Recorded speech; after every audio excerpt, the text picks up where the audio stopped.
Welcome everyone to another episode. It's your host here, Annalena, and today I'm actually very excited to talk to you about a very interesting topic, which is money. So when you leave this episode, my intention is really for you to feel quite empowered when it comes to your reality with money, because maybe deep inside you wish that it would feel a little bit different or that your reality with money would be a little bit different. And that's also totally okay. We have certain desires in our heart, and I always feel like they are there for a reason. So I want to share with you a little bit about my story with money growing up, but then also especially as an online entrepreneur. So as a child, I always had a love for money. I loved math. I loved collecting money. I loved to work and get paid for it. It actually felt really amazing. And I also loved to spend money on things that I really appreciated. If that was experiences or if that was some new clothing, I just loved it. And the other thing in my family was that money also, unfortunately, was also a topic of a lot of worry, a lot of arguments in relationships with my parents. I remember there was a lot of conflicts going on. I also remember that while we had enough, we were really well taken care of, but there was definitely always some kind of a limit or things that we couldn't do, or that's just something that the rich people can do. And I also sometimes sensed that or picked up the way that people with a lot of money were talked about was not the most positive. And so, of course, you pick this also up for yourself. You start to create this story like, well, maybe my love for money is a bad thing, and I should maybe tone it down a little bit. And also, part of me also wants to be loved and belong. I think that applies to all of us. And for me, the safer path was more like, well, if money's not so important for me, then maybe I will be more accepted in the context of my family. But again, that's a story that I personally created, right? It's not that anybody in my family was actually saying that in any way or form. This is all about how it felt to me. What was my perception of the entire situation? Now, later on, or much later on, when I started to work in the corporate space, money wasn't such a big issue for me because I was also married for quite some time and things were financially taken care of. Of course, I loved always to receive money, but it wasn't a main topic in my life. That happened more once I actually went through a divorce, and then I was fully on my own to take care of myself and my daughter.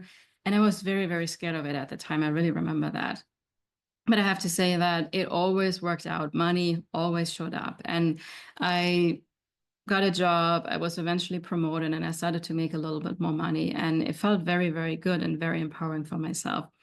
And then eventually I started to feel this itch of like, well, I think I want to actually not work in corporate for the rest of my life, because I also could sense that financially there was a big limit there. I was like, well, unless I'm going to become the CEO of the company or start my own company, this is going to be quite a rat race for the rest of my life. And I knew I didn't want that. And I started to develop a love for coaching. And I started to notice how I have a gift to actually help people because I was working in HR at the time.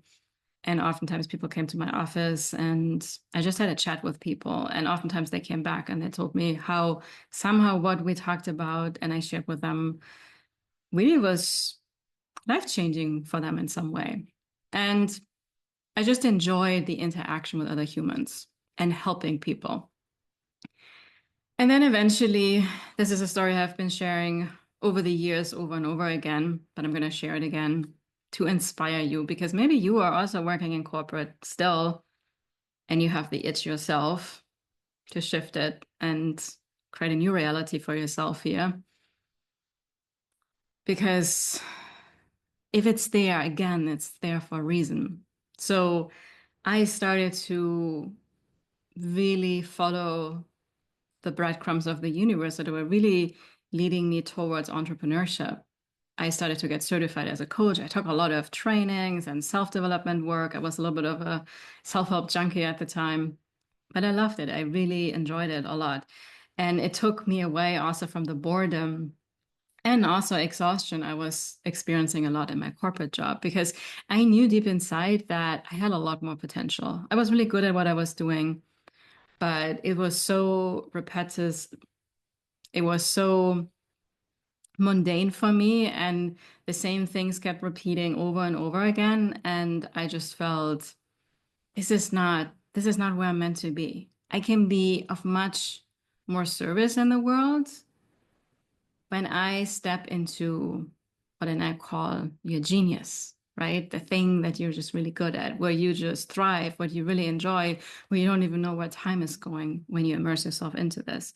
So eventually it happened, and I started to manifest in a very interesting way because I started to tell everybody at work about it. And some of my first clients actually came from the job that I was working in.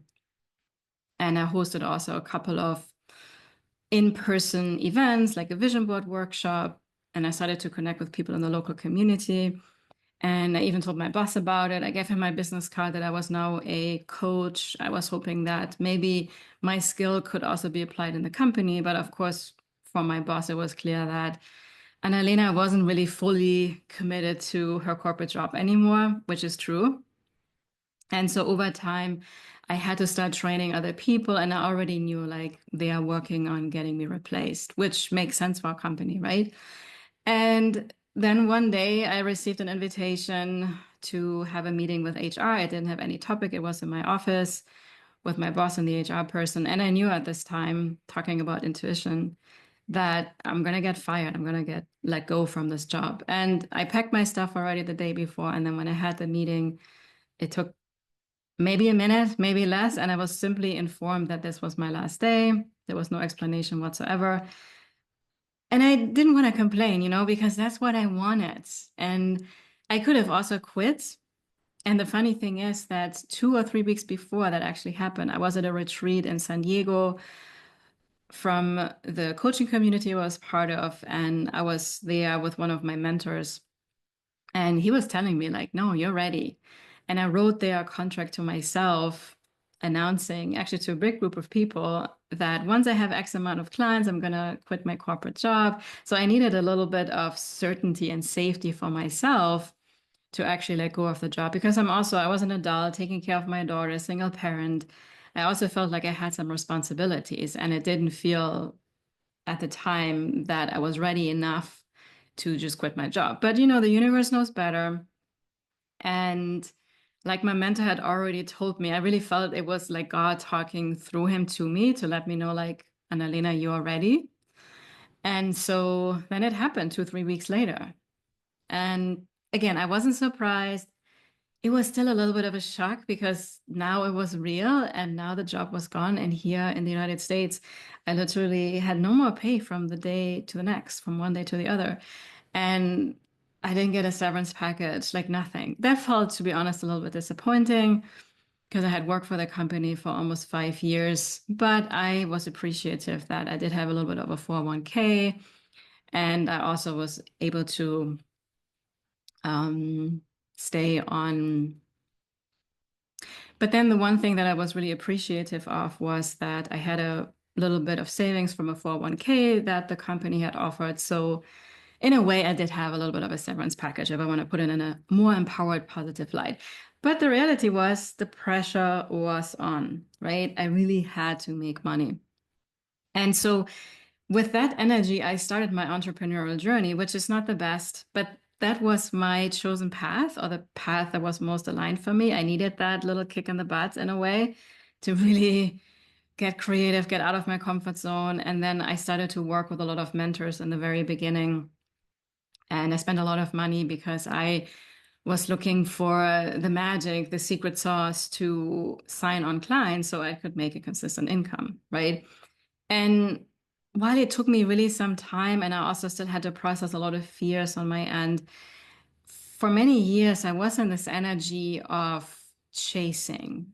I really felt that the only way how I can have success as an entrepreneur is if I make a lot of money. So the majority of people that I followed, they were talking about how to make X amount of money, how to sign on clients and all these things. And somehow I always felt that it wasn't my right path. Something just felt off until I finally realized one day that, yeah, I was really placing my sense of worth to how much money is actually in my bank account. And I was also putting people that at least claimed to make a lot of money on a pedestal. I felt like they're better than me and they have a secret. And unless I pay them a lot of money and they tell me their secret, I'm not going to be able to do well financially on my end. And it took a really long time for me to realize this. And while this was a very disappointing experience at times, right? Where I invested a lot of money and I didn't seem to get the return on investment. I had to learn the lesson. I had to finally realize that if I keep chasing money, if I keep putting money on a pedestal and equate it to my self-worth, it will keep staying hard because life wanted me to understand that I am worthy no matter how much money is in my bank account. It has nothing to do with that. And the funny thing was too, while I was telling you that I didn't make quite the return on investment and I actually went into a lot of debt at the time, money always showed up. Even though I had such a resisting, difficult relationship with money, I was trying to chase it, but it just kept running away. It still was so kind with me. It's always showed up so that I had the money to cover my monthly expenses, things that I really needed. And oftentimes also in very miraculous ways, not from signing on clients in my business. Life really showed me that money can come in any way or form to us. And after I went through this phase, it was a little bit of an extreme, right? Where I was putting money on a pedestal. What happened then is that I went into a little bit of denial with money. I started to actually, which I don't recommend, but I want to just share that this was part of my story. I criticized a lot of people that talked about how to make money in the online space. And deep inside, I wanted to make still more money. It was still there. There was this desire. But I had to really realize that if I keep chasing it, it will never really manifest in my 3D reality, right? But at the same time, I had to also realize that I still desire to make a lot of money and have this experience of financial freedom in my life. So I started to question, like, okay, how can I actually own this for myself? That I love money, I love to have access to a lot of money, but I don't want to chase money. I'm really more in a place of trusting that whatever comes to me is exactly what is meant to be for me. And it's okay to be in the desire, the energy of actually having an abundant financial reality for myself, right? And eventually, as I was more going through this denial phase and making everything wrong that talked a lot about money, I eventually shifted into just more focusing on myself, and looking at, okay, how do I feel about money? When I started to focus on that, that's when things really started to shift and flow more, felt more effortless when it came to money. Because I started to realize that money is a relationship. If I keep complaining about money, if I complain about people that make a lot of money, like, I don't think money wants to hang out with me. And I wasn't even like engaging with money a lot. I wasn't talking to money. That's actually one of the things that I practice more and more. And I also work now with my clients on to actually be in communication, be in conversation with money, right? And the other thing that was very crucial for me to shift my relationship and reality with money more, where I got out of the situation where I felt so much worry, I felt so much fear around money, and I felt this need that I have to chase money now to just get by, right? That was kind of my reality in the first 3 years of my business. And that has really shifted into an energy of much more trust and much more flow. There's still a way to go for me. And I feel really compelled to share this with you as I am in the process, because I think it's also going to be much more relatable for you and show you like how it's also possible for you to shift that reality for yourself. So now that I said, well, money is a relationship, I started to really be aware of all the triggers that money brings into my life. So when I started to notice, well, I'm getting really triggered by people that talk about how much money they have and how much money they can make and how consistent their money is and everything, I started to realize, well, rather than making this a bad thing, maybe this is just a sign that this is what I want for myself. Why not let me be inspired by this? Right. And also then over time, I did give myself permission to intuitively feel into what mentor, what person on social media is actually good for my energy. And I actually unfollowed a lot of people on social media that didn't feel very genuine and authentic to me. And I just let go of this. But then I also allowed myself to really immerse myself in the energy of people that I do look up to, but not in a way of putting them on a pedestal, but rather from the idea that they show me what is possible for me. They may be just a little bit ahead of me. And through their authentic shares and vulnerability and showing me what is possible, I could also then gently step more into that for myself. And this is also, again, something I share with my clients so many times, that whatever we are here to share with other people, like we don't have to have it all figured out. I think none of us has it figured out anyways. But when it comes to money, when it comes to relationships, when it comes to building your business, right? Oftentimes we think like you have to have a PhD first, or you have the $1 million in the bank to say or teach anything to other people. But I have found it's more like you are in fourth grade and your client is in third grade, right? Because then it becomes more relatable. It's also when it comes to setting goals with money. If I tell myself, oh, I want to make 7 figures in the next 2 months, that is such a big gap to where I'm at right now that it's not believable for me. There's no way for me to connect this energetically. So for me, it's much better to set a goal that is a stretch for me from where I am currently, but it's not way too far away for me, right? And this is also how I choose my mentors. There is this like, yeah, I can really see it also for myself through the journey that they are sharing with me authentically. So just as a little bit of a recap, this is from my own journey, and maybe you see yourself somewhere there as well. There are these two extremes. We can fall into chasing money, putting it on a pedestal, connecting our sense of self-worth to money. And this can play out in two ways, right?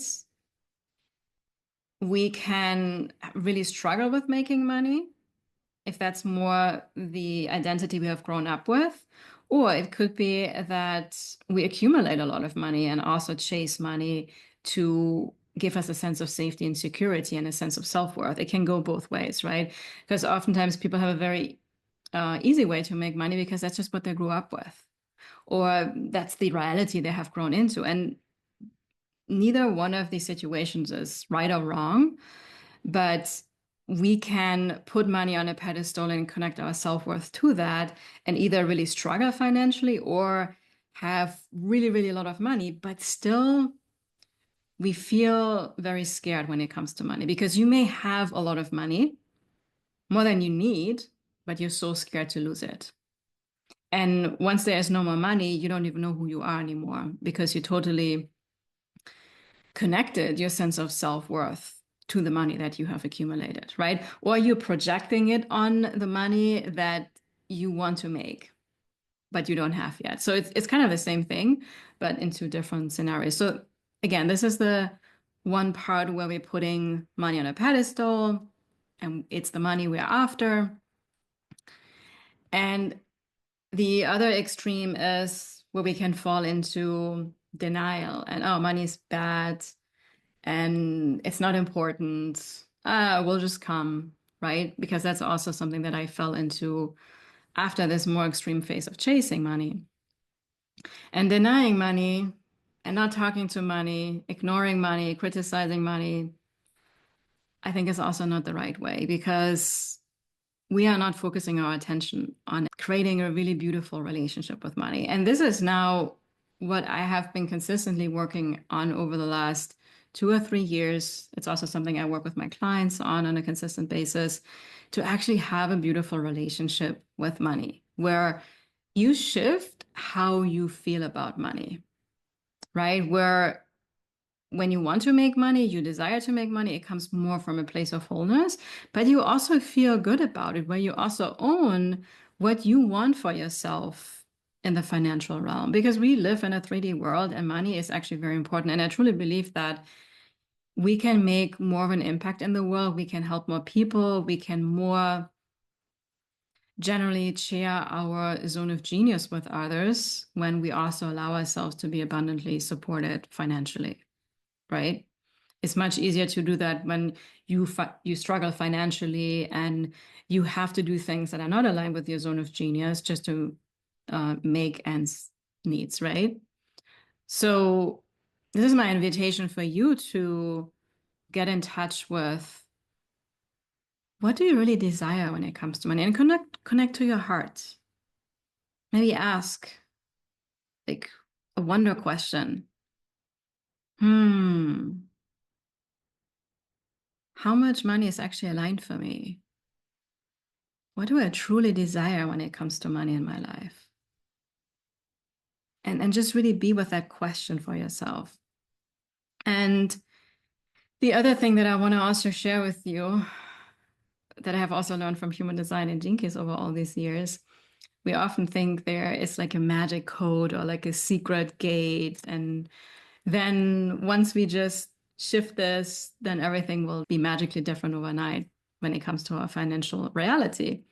But I have found that it's not really true. This is more that we fall for this when we are in a place of chasing money and putting money on a pedestal. And it doesn't matter what your human design chart looks like or your Gene Keys profile looks like, if you have the capacity to call in financial freedom and abundance in your life or not. Because yes, there are certain gates in the human design chart that are more related to money and material resources. But if you have been following me for a while, you may know that we have actually access to all of these energies in the chart, and especially the ones that are undefined and wide, you can actually become immensely wise about over time.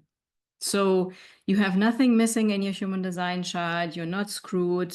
And remember, if you listened to me last week, we talked about you do have a choice, right? It's not like, oh, my human design chart doesn't have the money channel. That's the 2145 channel. And now I cannot ever make a lot of money in my life. Yeah, if you're going to believe that and you keep focusing on that, then that will most likely be your reality.